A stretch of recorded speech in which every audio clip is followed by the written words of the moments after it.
Hello, I hope you are doing well. Today we are removing and repairing the wheel of a Scania bus that has been severely damaged. On the way, the wheel disc has been crushed, damaging the caliper and destroying the rubber. On the way, the parts have been opened and the brake system in the wheel has been disabled. They have taken it to our garage for a major repair of the car's wheel. So stay with me until the end of the video so I can show you all the parts that are being repaired and replaced. Woo!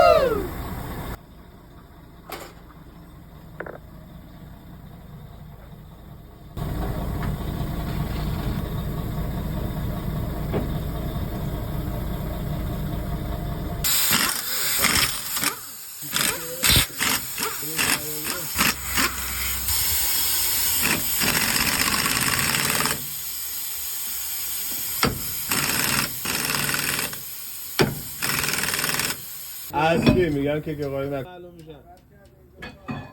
چرا کرده حالا خوبی نه از آقا قایم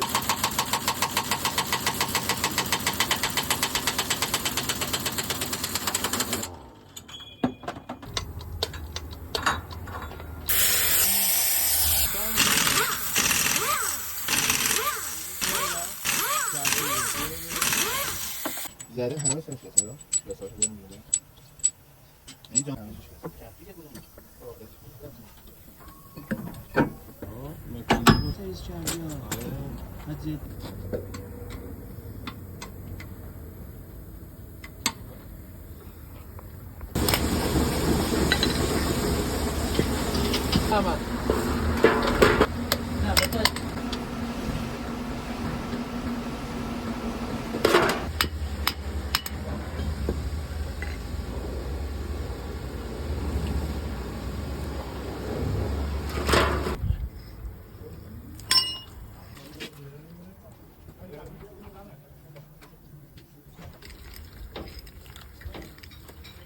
Oil.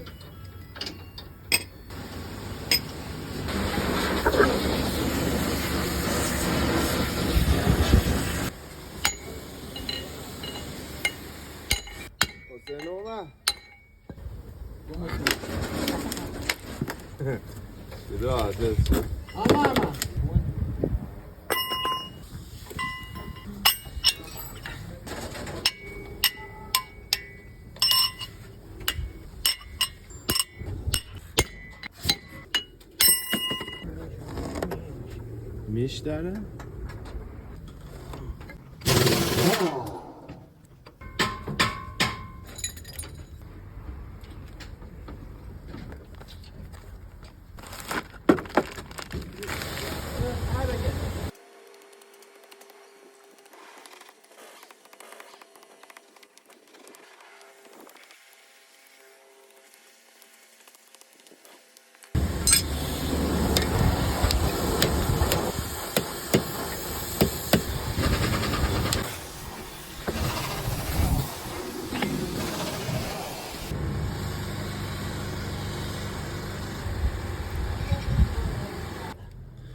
هذا نقول بیای کارت چه؟ ما ماشین خارج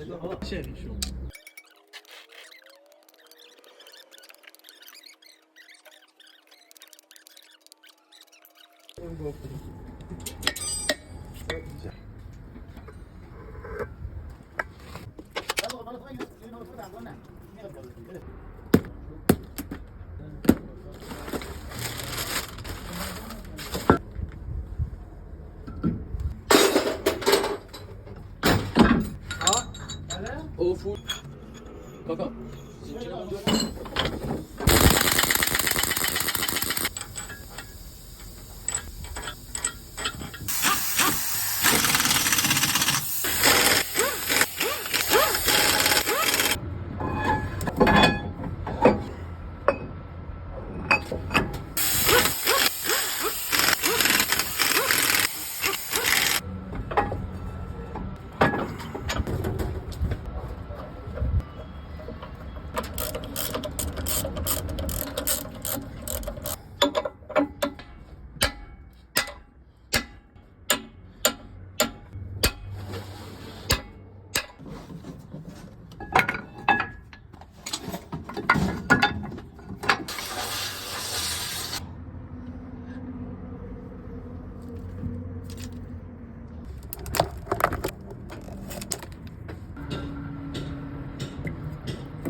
خروشنش میده